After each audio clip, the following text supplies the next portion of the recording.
Good morning, students. I, Rashmi ma'am, is again back with your online classes, or you can say online session of biology class 8. So, in the previous video, or we have started the first chapter. In previous video, we have completed up to absorption of water and minerals in plants by root hairs. We have discussed also through the help of the picture that how this adaptation in root hair for water absorption works. I think you should be understand also. There is a semi-permeable membrane of unicellular root hair. Semi-permeable membrane.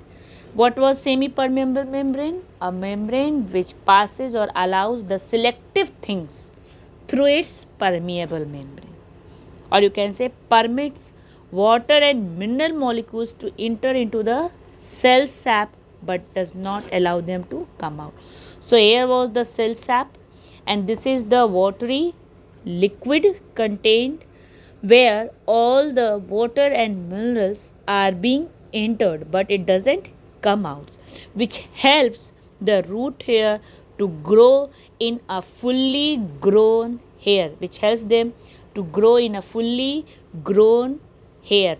Like in this, it has been nucleus also, vacuole also, cytoplasm, but these are the point which are still in the way of growth, Now, after this, we are going to continue our cell sap. What is cell sap? Cell sap in root hairs has higher salt concentration than the surrounding soil water. Means cell sap in root hairs, this cell sap is having higher salt concentration. Means salt concentration means what? The concentration where salt amount is more than the surrounding soil water. Soil water you can understand how? This was the soil particles which is having the film of water, means layer of water. These are the surrounding soil water. In this cell sap of the root hairs, it is having a lot amount of salt. Large vacuoles can absorb much water. In the root hairs, there is present large amount of vacuoles which help them to absorb as much as they can water. The root hairs provide a large surface area for absorption. The root hairs, what is that? The root hairs provide a large surface area for absorption. You can say larger the surface area, greater is the absorption. So, root hairs provide a large surface area, means as much bigger or the larger will be the surface area, that much will be the absorption or the faster absorption in the plants. So this was the topic, absorption of water and minerals in plant by root hairs. So this was the root hair, and in this root hair, cell sap, what does cell sap do? First is your semi-permeable membrane, there is your cell sap, then is your vacuoles and the large area. So these are the 4 points which help the root hairs to absorb the water and minerals from the plant. Semi-permeable membrane, what it does? It allows or permits that selective water and minerals molecule which can easily enter into the cell sap but does not come out. Cell sap is having higher concentration of salt than the soil. Large vacuole absorb as much water. Root hairs having large surface area. Why? Because this large surface area will provide a greater or the larger absorption. So first topic about the transport of water and minerals. Transport of water and minerals has been completed now, which in this the first was absorption of water and minerals by individual cells, and in individual cells first is your root hairs. Now we had given you one activity to you yesterday, as an assignment to complete it or understand and write down in your copies. That was to so that only the roots absorb water. That activity was to so that only the roots absorb water. This was the experiment. I hope you all have done, but many of you had not understand also. See, over here we have taken 4 tubes, tube A, tube B, tube C and tube D. For this materials required 4 test tubes, marker, water cork, 3 balsam plants and mustard oil. What are the materials required? 4 test tubes, test tube A, B, C and D. Markers, marker you can understand, black and blue marker are there. Water cork, that cork to keep it inside. 3 balsam plants and mustard oil. Now what will be the procedure? So procedure will be, take 4 test tube and mark them A, B, C and D. We have done it. Now fill water in test tube A, B, C up to about 3/4 level and only a little amount of water in test tube D. Now see, in A, B, C you have to put equal amount of water and mark it, means 3/4 level. But in D you have to keep a very less amount of water. But in D you have to keep a very less amount of water. Now fix a cork firmly over the mouth of test tube A and leave it. So when we have filled the water in test tube A, we put the cork in test tube A and leave it.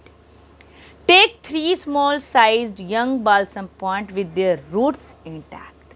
You have to brought 3 balsam plants with their roots intact, means that 3 balsam plants should have their roots. Wash the roots under the tap water. Clean the roots because there should be soil sticked with the roots. So you have to wash the root with the help of the tap water so that all the soils come out.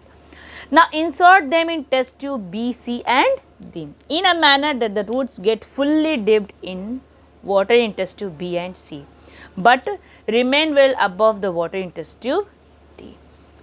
Now you take 3 balsam plant. Keep all these balsam plant, wash it with the running tap water cleanly. Now put all these 3 balsam plant in test tube B, C, D.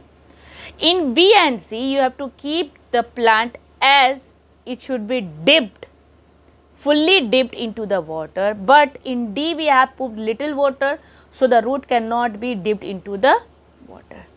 And a few drops of oil like mustard oil. Now you have to add some few drops of oil. In test tube B and C, which would float on the surface, and prevent any loss of water by evaporation. When you will add a few drops of oil in test tube B and C, which would float on the surface and prevent any loss of, this water will float on the surface of the water, and what it will do, it prevent the loss of water by evaporation, because this layer will be as a coating over there and the evaporation will not happen. Now mark the label in the 4 test tube with a marker and leave this set up for about 24 hours. Now you have to mark the label. At that much label, how much you have kept the water in every test tube. Mark with the marker and leave it for 24 hours. Now what will be the change happen? Now this will be our observation and the conclusion. In test tube B, what you will find in test tube B? The water level remains unchanged because there was no plant to absorb water. Also it was corked, so no loss of water. In test tube A, when you will go and see, what you will find, there is no change in the water level. Why? First, there was no plant inside that. Then how water would we absorb? Second, we have put the cork on the mouth of the test tube and packed it. Then how there will be no evaporation. So these 2 points tell that there was no loss of water. The level of water which I have marked in the test tube A will be as it is, there is no change. Now in test tube B, water level falls. Water level falls because water was absorbed by the plant through the roots dipped in water. In test tube B, you will see there is a loss of water level. Means the marked place, the place which I have marked is now little bit downward because the water absorbed by the plants in which roots were dipped. Now in test tube C, water gets into the plant to the roots and reaches the leaf as the path is seen due to red color.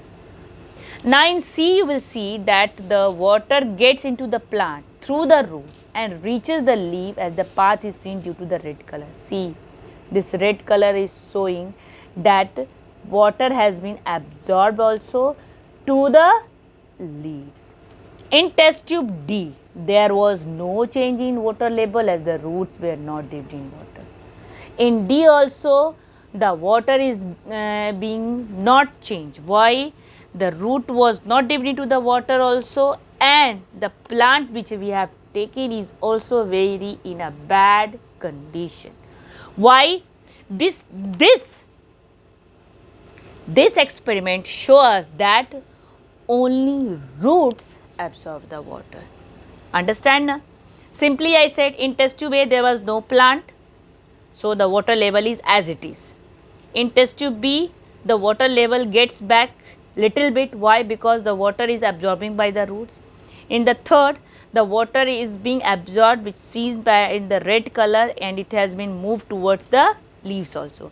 And in D, there is no absorption of water also because the roots were not catching the water because there was very little bit water into the container, and due to the plant didn't get water, it is in a very bad condition. So this experiment or this activity show us that how only the roots absorb water. So now you all understand. I hope you all have done the activity also in your copy because it is very necessary for you all to understand. Now comes methods of absorption. Methods of absorption. Our short distance transport. Now in this you are going to read about root hairs absorb water by diffusion and minerals by active transport.